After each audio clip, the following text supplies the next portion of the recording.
See what had happened to Samson? Let me just read it to you. It's found in Judges chapter 16 and verse 20. Then she called, Samson, the Philistines are upon you. He awoke from his sleep and thought, I'll go out as before and shake myself free. But he did not know that the Lord had left him. Isn't that interesting? Then the Philistines seized him, gouged out his eyes, and took him down to Gaza, binding him with bronze shackles, and they set him to grinding in the prison. But the hair on his head began to grow again after it had been shaved. Let's get to verse 28. Then Samson prayed to the Lord, O sovereign Lord, remember me. O God, please strengthen me just once more. Now go back to verse 20. I will get up and do what I've done before. And God says, oh no, you won't. And then you jump in to verse 28, 8 verses later, oh God, remember me. What a transition between the I and please God. What had happened to Samson was very, very simple. He had got into relying on himself. He is so used to things working the way they work that he thought he could do what he wanted to do and it would always work. I've seen it in the natural realm. I've seen it in the church realm. I've seen it with men of God who just do what they do because that's what they always do. They don't wait on God for anything new. They just do it. And end up in a rut, a shallow grave that never changes. Not only did he rely on himself, but he relied on an old anointing. He relied on something that God had given him years ago, and he thought what God has given me years ago will work for today. Well, I prophesy to you, it won't. What God gave you years ago was for years ago. And if you don't move on and get something new from God, you are going to end up exactly the same way Samson did, without God's presence and without his anointing. I can't rely on. People are always telling me, man, I can remember you 25 years ago, you used to do this, you used to do that. Yeah, I did. And it was an anointing. But I'm not the same guy. I might have that anointing, but I've moved on. Don't classify me that way. I like the good old days. Well, they've gone.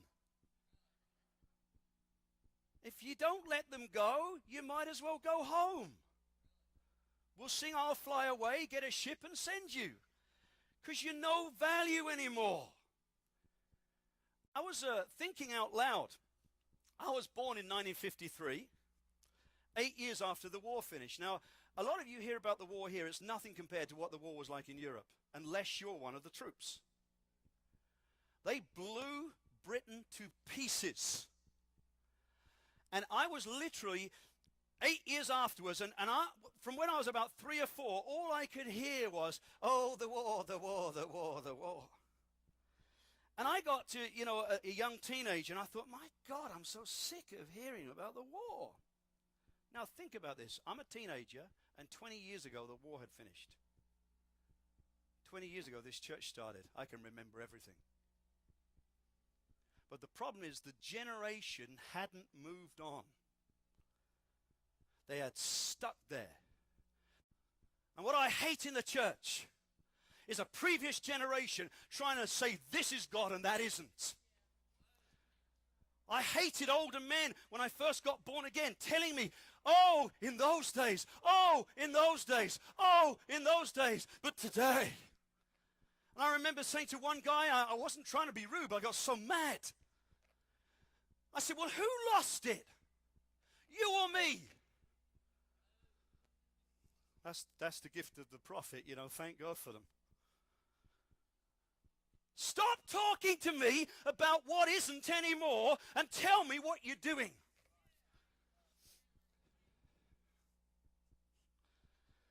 If all you can tell me is about what used to happen, you don't have a happening. He relied on himself, he relied on old anointing, and he relied on old methods. I'll just get up like I've always done. I'll just do what I've always done. But if you read the context, it says this. He did not know. If you go to King James, this is funny. If you go to King James, it says, he wist not that God had left him. He didn't even know. He was not relying on the everyday presence of God. He was relying on method and past. He was not even conscious that God's presence had gone. You know, when you're not conscious that God's presence has gone, you've lost it so long ago you wouldn't know the difference. As some of you know, I travel a lot and I minister in churches, and one of the things that always disturbs me, every church I go into, one of the ministers will always go up and say, can you feel it? Can you feel it? His presence is in the place. Well, of course it is. But the problem is that's the only time they can feel it. I feel it, this will upset you, sometimes 10 times more personally than I do publicly. And Samson had not even figured out that God's presence had left him because he was so used to following past methods. Here's a fifth thing that he did. He forgot his Nazirite vow. His parents had dedicated him to God that his head would never be shaved.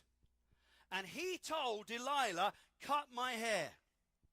And folks, when we forget our promises and our covenants to God, we are heading for problems. If you've made promises to God, keep them. It's always a stepping stone to something more happening in your life. The result is very simple. When he went to do what he'd always done before, to shake himself and flex his muscles, it literally says nothing happened. Hence the church. And then it says the Philistines got him, bound him, and blinded him. So now watch this. He's now in captivity. He's blind and he's without strength. Most of the church is in captivity. It's blind and without any strength. Couldn't raise the wing on a gnat. There's nothing like running into demons, the real ones. Folks, and you say, well, you shouldn't say that in church. I just said it, I'll say it again. It's nothing like running into demons, the real ones. Because when they turn up, they will find out if the church is the church. And folks, if you don't have any authority and any power in God, they will come and start to torment you. And it says not only was he bound and he was blinded, but it says the Philistines began to torment him and use him for sport. And that's where the church gets to. That's where people get to who just rely on yesterday. But verse 28 is a wonderful verse because it says Samson cries out to God. He's no longer talking about himself. He's no longer talking about yesterday. He says, "Oh, remember me. Strengthen me.